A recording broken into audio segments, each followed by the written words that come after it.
गुजरात जाने का प्लान बना रहे दादू भाई झनक और अनिरुद्ध की सच्चाई का खुलासा करने वाले हैं। इस दौरान विहान और उसके परिवार के लिए आने वाली मुश्किलें भी बढ़ने वाली हैं। यह सब एक नए मोड़ पर पहुंच चुका है, जहां कई दिलचस्प घटनाएं सामने आने वाली हैं। दोस्तों, हम आपको स्टार प्लस के शो झनक के आने वाले ट्रैक के बारे में एक और रोमांचक अपडेट देने जा रहे हैं, जिसमें झनक और अनिरुद्ध की सच्चाई का पर्दाफाश होने वाला है। कई रिपोर्ट्स के अनुसार आने वाले एपिसोड में हमें यह देखने को मिलेगा कि अनिरुद्ध विहान के घर से सीधे कोलकाता जाने का फैसला करता है। इसका कारण यह है कि जब से उसने झनक को विहान के साथ देखा है, तब से वह बहुत दुखी है।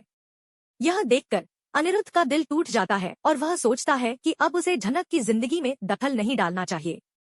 वह यह भी महसूस करता है कि अगर उसका प्यार सच्चा है तो एक दिन झनक उसे जरूर वापस मिलेगा, लेकिन वह अब इस सोच में खोकर रोने लगता है। इसके बाद अनिरुद्ध अपने दोस्तों को भी धोखा देना नहीं चाहता है, इसलिए वह झनक को हमेशा के लिए अलविदा कहकर जाने का फैसला करता है। इससे झनक भी बहुत टूट जाएगी और वह चाहकर भी अनिरुद्ध के पास नहीं लौट पाएगी। एक दिन अनिरुद्ध बालकनी में अकेला बैठा होता है। उसी समय दादू भाई उसके पास आते हैं। दादू भाई अनिरुद्ध को देखकर चिंता करते हुए पूछते हैं, बेटा क्या हुआ? जब से तुम अपने दोस्त से मिलकर आए हो, तुम्हारा चेहरा बहुत उदास लग रहा है। सब कुछ ठीक तो है ना? अनिरुद्ध जवाब देता है, हाँ दादू भाई, मैं बिल्कुल ठीक हूँ। आप यहाँ क्यों आए हैं? अगर आपको कुछ काम था तो मुझे बताइए, मैं आपके पास आ जाता। इसके बाद दादू भाई अनिरुद्ध को समझाते हैं, बेटा मैं जानता हूँ कि तुम किस दर्द से गुजर रहे हो, लेकिन मैं तुम्हारे लिए कुछ नहीं कर सकता। लेकिन एक दिन तुम जरूर खुश रहोगे। अनिरुद्ध बहुत ही दुखी होकर कहता है, नहीं दादू भाई, अब मैं वही सब नहीं सोचता। अब झनक भी मुझे भूल चुकी है और अपनी लाइफ में आगे बढ़ गई है। दादू भाई फिर कहते हैं, तुम कैसे जान सकते हो कि वह तुम्हें भूल गई है? बेटा, वह लड़की तुम्हारे लिए बहुत कुछ कर चुकी है। मुझे तो लगता है कि तुम दोनों एक दिन जरूर मिलोगे। लेकिन अनिरुद्ध दादू भाई की बातों पर यकीन नहीं करता और कहता है, नहीं दादू भाई, प्लीज झनक का नाम मत लीजिए। अगर आपने ऐसा किया तो मैं खुद को रोक नहीं पाऊंगा। यह कहते हुए उसकी आंखों में आंसू आ जाते हैं। दादू भाई कहते हैं, मुझे माफ कर देना बेटा, मैंने तुम्हें रुला दिया। अनिरुद्ध दुखी होकर कहता है, दादू भाई, आप ऐसा क्यों कर रहे हैं? मैं क्या करूं? मुझे कुछ समझ में नहीं आ रहा है। इसके बाद दादू भाई पूछते हैं, अनिरुद्ध, तुम्हारा दोस्त कहाँ रहता है? अनिरुद्ध थोड़ा चौंकते हुए पूछता है, क्या हुआ दादू भाई, आप क्यों पूछ रहे हो? क्या कुछ गड़बड़ है? दादू भाई कहते हैं, नहीं बेटा, बस ऐसे ही। अनिरुद्ध फिर बताता है, वह गुजरात में रहता है। इस पर दादू भाई कहते हैं, मुझे भी गुजरात जाना पड़ेगा। तुम जानते हो ना कि मेरी एक कजिन बहन रहती है और उसकी बेटी की शादी है। वह हमें बुला रही है, लेकिन तुम्हें तो वहाँ नहीं जा पाओगे। छोटी भी अब जरा बीमार है, इसलिए मैं तुम्हारे पास आया था। अनिरुद्ध दुखी होकर कहता है, हाँ दादू भाई, मैं नहीं जा पाऊंगा। मैं अभी हाल ही में गुजरात से लौटा हूँ और अर्शी की तबीयत भी ठीक नहीं है। दादू भाई समझते हुए कहते हैं, हाँ बेटा, मैं समझता हूँ। बस मैं यही कह रहा था कि तुम मेरी टिकट निकाल देना और मुझे एयरपोर्ट छोड़ने जाओगे ना? अनिरुद्ध थोड़े हिचकिचाते हुए कहता है, हाँ दादू भाई, आप बिल्कुल चिंता मत करें, मैं टिकट निकाल दूंगा और एयरपोर्ट भी छोड़ने आऊंगा। अनिरुद्ध यह सोचते हुए दादू भाई के गुजरात जाने के बारे में सोचने लगता है कि आखिर वह किसके घर जा रहे हैं और उनकी बहन कौन हो सकती है। अनिरुद्ध को अब तक इस बारे में कोई जानकारी नहीं थी कि दादू भाई की कोई बहन गुजरात में रहती है। यह सोचते हुए वह बहुत उलझन में पड़ जाता है। फिर कहानी में एक और ट्विस्ट आता है, जिसमें दादू भाई गुजरात तो जाते हैं, लेकिन जो बात अनिरुद्ध को परेशान कर रही थी वह जल्दी ही समझ में आ जाती है। दरअसल दादू भाई के गुजरात जाने का मकसद कुछ और है। अब दोस्तों, हो सकता है कि आप सोच रहे हो कि अनिरुद्ध के दोस्त की माँ दादू भाई की बहन कैसे हो सकती है। आपको लग सकता है कि कहानी गोल गोल घूम रही है, लेकिन सच्चाई अब सामने आने वाली है। इस पल में दादू भाई विहान के घर जाते हैं, लेकिन यह शादी किसी और की नहीं, बल्कि झनक और विहान की शादी की बात है। यह एक बड़ी उलझन है, क्योंकि अब झनक और विहान की शादी को फिर से करवाने की बात हो रही है। विहान की मां केतकी ने सभी रिश्तेदारों को बुलाया है, जिनमें से एक रिश्तेदार अनिरुद्ध के दादाजी भी हैं, और वह विहान की मां के कजिन भाई है। विहान की मां दादू भाई को देखकर बहुत खुश होती है और उन्हें देखकर कहती है, देखो मेरी भाभी कितने दिनों के बाद हमारे घर आई हैं। आप अकेले आए हैं और कोई नहीं आया? दादू भाई मुस्कुराते हुए कहते हैं, हाँ केतकी, तुम्हें तो पता है कि मेरी भाभी कहीं दूर नहीं जाती है। घर में सारे बच्चे काम में बिजी हो गए हैं, इसलिए मैं अकेला ही आ गया। इस पर केतकी कहती है, भाव, मैं आपको अपनी तीनों बहुओं से मिलवाती हूँ। लेकिन दादू भाई हैरान होकर कहते हैं, तीनों बहुएं?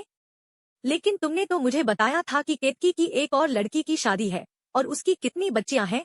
इस पर विहान की माँ हंसते हुए जवाब देती है, नहीं भाव, सिर्फ 4 ही बच्चे हैं, 3 लड़के और 1 लड़की। आप तो सब कुछ भूल गए हैं। दादू भाई मजाक करते हुए कहते हैं, हाँ हाँ, मुझे तो अब याद नहीं रहता, अब मैं बुरा हो गया हूँ। यह सुनकर सब लोग हंसने लगते हैं। फिर विहान की माँ सभी को बुलाती है और दादू भाई से मिलवाती है। इसके बाद झनक को पानी लेकर आता हुआ देखा जाता है। जैसे ही झनक दादू भाई को देखती है, उसकी आंखों के सामने सब कुछ ठहर जाता है, उसकी पैरों तले जमीन खिसक जाती है। दादू भाई भी हैरान होते हैं और कहते हैं, झनक, तुम यहाँ क्या कर रही हो गुजरात में और इस घर में? यह सुनकर वहाँ मौजूद सभी लोग हैरान हो जाते हैं। विहान की मां झनक की पहचान में कंफ्यूजन पैदा करती है और कहती है, भाऊ, आपको गलतफहमी हो रही है। यह अवनी है, मेरी छोटी बहू। इसकी शादी अमेरिका में हुई थी और इनके एक बेटा भी है जो 4 महीने का है। दादू भाई यह सब सुनकर काफी चकित हो जाते हैं और उन्हें कुछ समझ में नहीं आता। वह फिर कहते हैं, तो यह झनक है जो हमारे घर में रहती थी। बेटा, तुमने इन्हें कुछ नहीं बताया? तुम कब अमेरिका गई? तुम्हारा बच्चा भी है। तुम तो मुंबई गई थी ना? यह सुनकर झनक चुप हो जाती है और उसके चेहरे पर चिंता की लकीरें साफ दिखने लगती हैं। दादू भाई आगे कहते हैं, मैंने सुना था कि तुम्हें तुम्हारे चाचा ने किडनैप किया था, तो तुम यहाँ कैसे आई? वह फिर कहते हैं, अनिरुद्ध तुम्हें बहुत ढूंढ रहा है। यह सुनकर झनक खामोश हो जाती है और उसकी स्थिति और भी मुश्किल हो जाती है। अब दादू भाई ने सबको यह बताते हुए कहा कि यह वही झनक है जो कभी हमारे घर में रहती थी। इसके बाद विहान और उसके परिवार को बहुत बड़ा झटका लगता है। यह सब सुनकर उनका चेहरा चौंकने के साथ साथ घबराहट से भी भर जाता है। अब सवाल यह उठता है कि जब विहान की मां को पता चलेगा कि झनक की असलियत क्या है, तो वह क्या करेगी? क्या वह विहान के साथ मिलकर किसी कदम पर निर्णय लेगी या फिर यह सच्चाई विहान की पूरी दुनिया बदल देगी? अब जब झनक के बारे में सब कुछ खुल चुका है, तो क्या दादू भाई उसे वापस अपने घर ले जाएंगे या फिर वह अपनी जिद पर अड़े रहेंगे? झनक को लेकर दादू भाई का क्या प्लान है, यह अब एक बड़ा सवाल बन चुका है। क्या झनक को इस पूरे उलझे हुए मामले से बाहर निकलने का मौका मिलेगा या फिर उसकी सारी जिंदगी इस नए मोड़ पर बदल जाएगी? यह स्थिति अब बहुत ही पेचीदा हो चुकी है। विहान के परिवार के सामने झनक की असलियत का खुलासा होने के बाद सभी की प्रतिक्रियाएं और फैसले काफी अहम होने वाले हैं।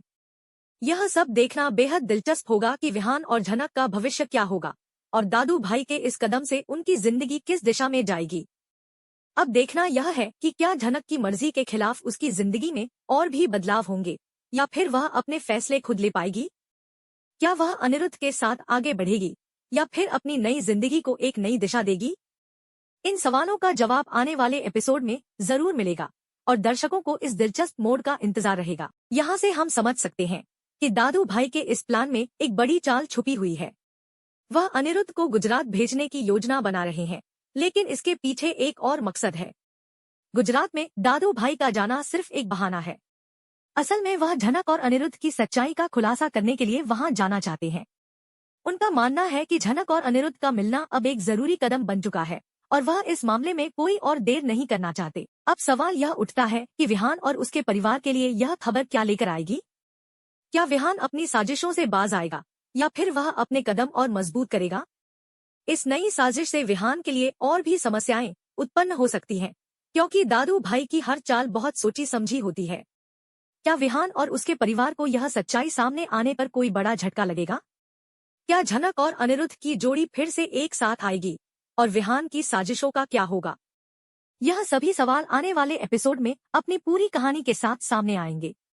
दादू भाई का यह गुजरात जाना सिर्फ एक शुरुआत है, जो झनक और अनिरुद्ध के रिश्ते में एक नया मोड़ लाने वाला है। जहां तक विहान की बात है, उसे अब अपनी गलती का एहसास होना बाकी है और यह देखना दिलचस्प होगा कि वह अब अपनी साजिशों से बाहर निकलकर क्या कदम उठाता है।